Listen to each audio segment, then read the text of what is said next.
Eu queria comentar com vocês neste vídeo sobre o Fortaleza da Copa São Paulo de Futebol Júnior, né? O Leandro PC é uma equipe que tá sobrando, né, gente, aí no futebol do Nordeste no momento, né? Também tem feito grandes campanhas em nível nacional.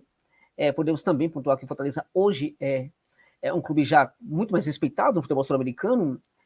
A coisa de uns 3 anos atrás, poucos, né, ouviram falar sobre o Fortaleza, e neste momento o Fortaleza é uma equipe também com relevância no contexto do futebol sul-americano, em virtude até mesmo daquela campanha da temporada passada, muito interessante, né? Saiu lutando bravamente na Libertadores, e hoje com a chegada do Lucero, mostra-se também uma equipe interessante como destino para alguns jogadores sul-americanos, né? Mas sempre os torcedores do Fortaleza e torcedoras do Fortaleza ficaram pensando como seria a base. Será que a base do Fortaleza também apresentaria um crescimento parecido, né? Evidentemente que tem algo aí para ser construído, né? O que existe neste momento ainda é muito incipiente, claramente, né? E há também o entendimento dos próprios dirigentes em relação a isso.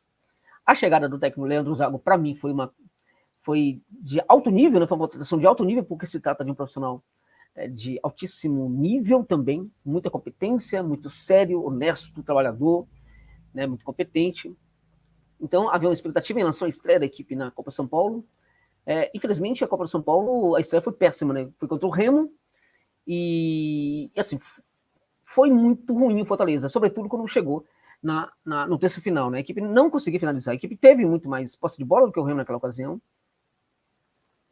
Um número absurdo de finalizações em relação ao Remo também, e não conseguia fazer gol. Acabou perdendo o jogo. Foi uma surpresa, né? Pelo que são os investimentos hoje do Remo e do Fortaleza, foi uma surpresa a derrota do Fortaleza, também em virtude do que aconteceu dentro de campo, né? Porque dentro de campo também o Fortaleza se mostrou muito mais forte, mais poderoso do que a equipe do Pará, né? Então começou a haver no segundo jogo houve um empate, né? No terceiro jogo já houve uma vitória que gerou a classificação. A vitória foi contra a equipe do Juventus por 2-1. O que a gente percebe é que começou a evoluir, né? A partir do primeiro jogo sempre houve uma evolução. Do terceiro jogo, em que teve a vitória para os 2 primeiros, o que a gente pode pontuar é que o que melhorou foi justamente a questão de trabalhar melhor no terço final, né? E conseguir confeccionar gols, né? Porque as jogadas eram criadas, as situações eram enfim, também criadas durante vários momentos do jogo. No começo do jogo, no meio, no final da partida, sempre a gente viu o Fortaleza criando, mas não conseguia fazer gols, né?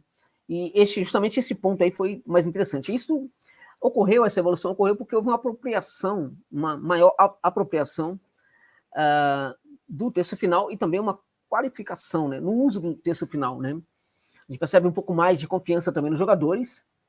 E este ponto, também algumas situações ali, algumas mudanças.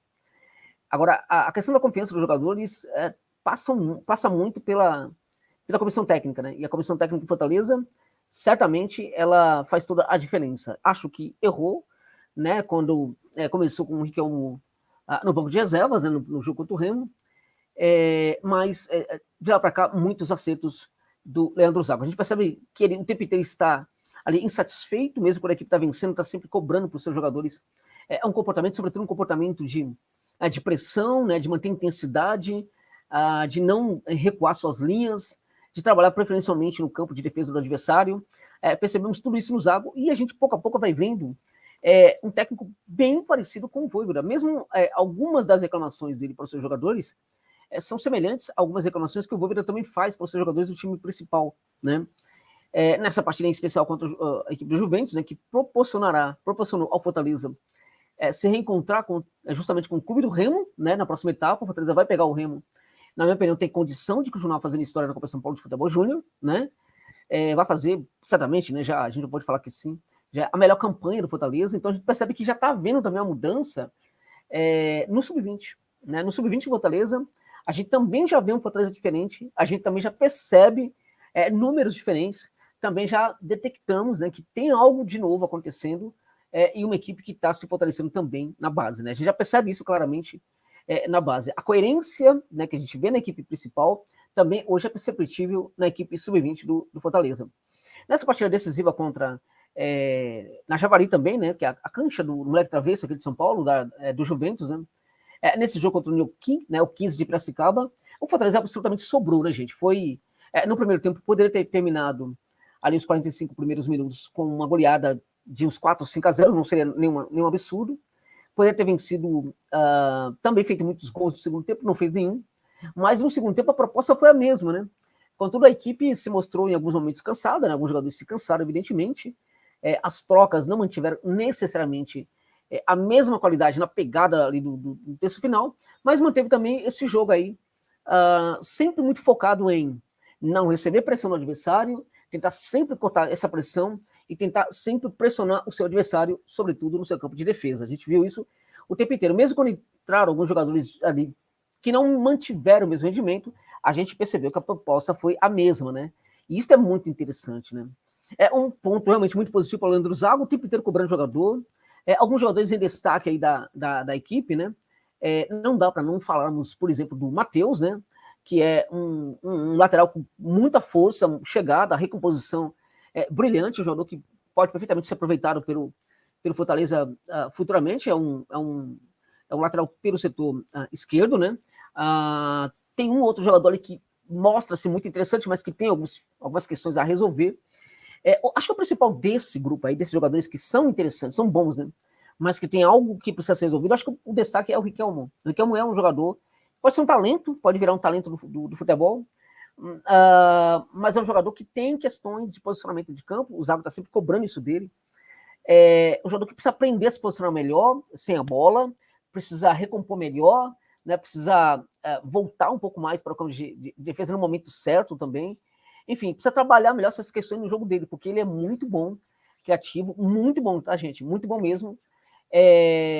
Acho que se colocado juntamente com um jogador mais agudo na frente, ele pode ser recuado um pouco mais, trabalhando aquela faixa no meio de campo, acho que vai fazer um sucesso muito maior, porque ele é um jogador criativo, o Riquelmo, um jogador interessante aí que pode dar muito sucesso, fazer muito sucesso aí no Fortaleza, né?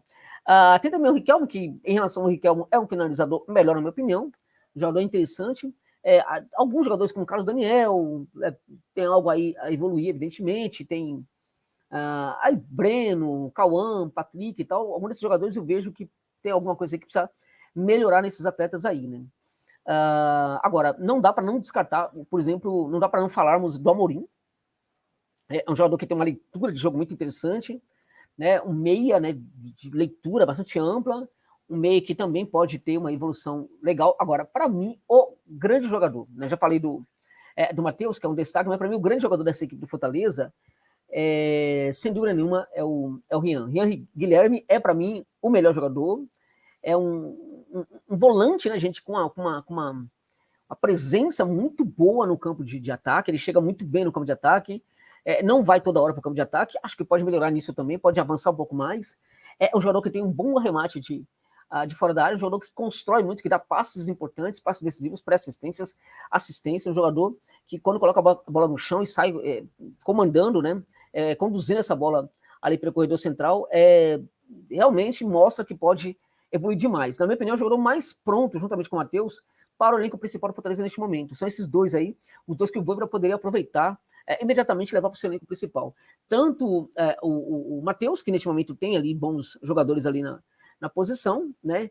Como também o Rian. Acho que o Rian, inclusive, já tem condição até de subir, esquentar o banco de reservas ali e ficar vendo ali alguns dos seus colegas jogando de vez em quando. Claro que o Voivoda provavelmente não vai fazer isso, é provável até que tenha outros jogadores na frente, mas este atleta, para mim, ele é um grande destaque do Fortaleza. Para mim, na minha opinião, é o melhor jogador do Fortaleza, mais pronto, aquele que é mais regular, aquele que consegue trabalhar muito bem na cobertura, ao mesmo tempo, quando ele progride com a bola, ele faz muita diferença. Então, para mim, o Rian é o grande destaque. Agora, antes dele, eu vejo realmente uma eficiência muito grande na comissão técnica do Sub-20 do Fortaleza. Então, parabéns aí ao professor Zago, né, por conseguir sair de uma situação complicada na Copinha, né, que foi a derrota na estreia, para provavelmente, por que não, eliminar o time que o vencera na estreia, que é justamente o clube do Remo. Deixando claro, sempre, que a despeito de Fortaleza avançar na Copinha e tal, o mais importante é